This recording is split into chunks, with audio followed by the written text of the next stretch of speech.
ఎలా చేయడమో నేర్చుకుందామండి. అందరూ చేసే విధంగా కాకుండా నేను కొంచెం డిఫరెంట్ స్టైల్లో చేస్తానండి. ఎందుకంటే షుగర్ బీపీ పేషెంట్లు ఉన్నారు కాబట్టి వాళ్ళని చూస్తూ నేను చేసుకుంటానండి. దీనికైతే కనుక నేను పంచదార ఎక్కువగా నేను యూజ్ చేయలేదండి, బెల్లాన్ని యూజ్ చేస్తాను.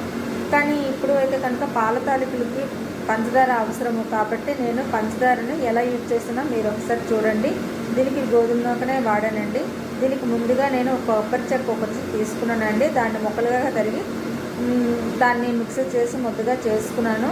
అంటే మరీ ముద్ద కాదు, కొబ్బరి కూర వలె. అందులో పంచదార కలిపేసానండి. పాకం అయితే తీయలేదు, జస్ట్ వేడి చేశాను అంతే.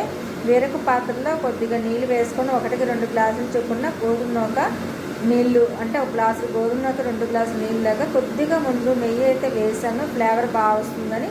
నీళ్ళు వేసిన తర్వాత దాన్ని మనము కలుపుకొని వేసుకోవాలండి. అంటే దాన్ని మనం ఉండ్రాల పిండిలాగా చేసుకోవాలి. చేసుకున్న తర్వాత మనము కొబ్బరిని నేను పాకం తీయలేదు, ఎందుకంటే బెల్లం పాకం అయితే మనకి కొంచెం బెల్లం ఎక్కువ యూజ్ చేసినా పర్లేదు. అది పంచదారకు వచ్చేసరికి నేను పంచదార ఎక్కువ వాడను కాబట్టి జస్ట్ పంచదార బెల్లం కొబ్బరిని కలిపి నేను పొయ్యి మీద పెట్టి 1 నిమిషం ఉంచేసి దించేసానండి.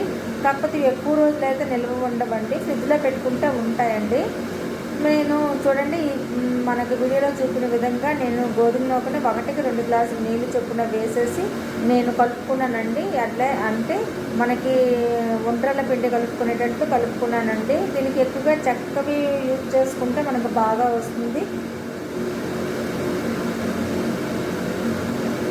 మీ ఇంట్లో చెక్క ప్లేట్లు, అదే చెక్క గరిటెలు లేవనుకోండి, మనం అట్ల కర్ర, అదే మనము చపాతీలు చేస్తాం కదండి, కర్రని యూజ్ చేసుకోవచ్చండి. చాలా చక్కగా వస్తుంది. వేడి మీద ఉండేటప్పుడు దాన్ని దించి మూత పెట్టేస్తామండి. మూత పెట్టేసి నేను ఇంతకు ముందు చేశాను కదా వీడియోలో కక్కరాలు, అలాగా అదే విధంగా మనం దీన్ని చేసుకోవాలండి. దాంట్లో అయితే కనుక మనము పంచదార మిశ్రమం ఉంది కదా, కొబ్బరి మిశ్రమము, అది అందులో పెట్టేసి మనము కొంచెం మెత్తగా అద్దితే కనుక అలా సెట్ అవుతుంది. ఇవన్నీ ప్లేట్లో అమర్చుకున్నాను. కానీ దీనికి పాల తాలికలకి అయితే కనుక కొంచెం డిఫరెంట్గా మనకి మినప్పప్పుతో సోయి కూడా తయారు చేసుకోవాల్సి ఉంటుంది. అంటే 1 గ్లాసు మినప్పప్పుకి 2 గ్లాసుల బియ్యము, అంటే నేను చిన్న కప్పులు యూజ్ చేశాను, అలాగ వేసి నేను సోయి చేసుకున్నాను. అందులో కొంచెం పంచదార వేసి కలిపానండి. కలిపేసి పంచదార ఉప్పు కూడా వేసాను. కొద్దిగా యాలక పొడి, నేను ఎప్పుడు ఇంట్లోన యాలకులు పంచదార మిక్స్ చేసిన పౌడర్ అన్నది నేను ఉంచుకుంటాను, అది కూడా కొంచెం వేసానండి. మంచి ఫ్లేవర్ వస్తుంది, చాలా టేస్టీగా ఉంటాయి.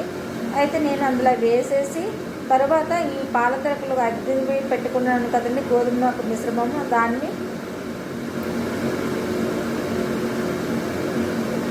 అది 2 చేతులతో అద్దె పెట్టుకున్నాను కదండి, దాన్ని తీసుకొని ఈ సోయిలో ముంచి తీసి నూనెలో వేయించానండి. చాలా బాగా వచ్చాయండి. అసలు అయితే ఎంత కలర్ఫుల్గా వచ్చాయి, చాలా బాగున్నాయి. మీరు కూడా ట్రై చేయండి. గోల్డెన్ కలర్ వస్తాయండి, బ్లాక్ అయితే అస్సలు అవ్వవండి. చాలా టేస్టీ కూడా అంతే ఉంటుంది. అందులో యాలకులు అవి వేసాను కదండి, మంచి ఫ్లేవర్ వస్తుంది. నేను యాక్చువల్లీ గోధుమ నూక చేసేటప్పుడు కొద్దిగా నెయ్యి వేసాను, కానీ ఆ నెయ్యి ఫ్లేవర్ కూడా తెలుస్తుందండి. మేము తిన్నామండి, మా రిలేటివ్స్ కూడా కొంతమంది తిన్నారు, చాలా బాగున్నాయి అన్నారు. మీరు ఒక్కసారి ట్రై చేయండి, చాలా చాలా బాగున్నాయి. ఒక్కసారి తింటే మీరైతే ఇంకా వదలరండి. చూడండి చాలా బాగున్నాయి, ఒక్కసారి ట్రై చేయండి.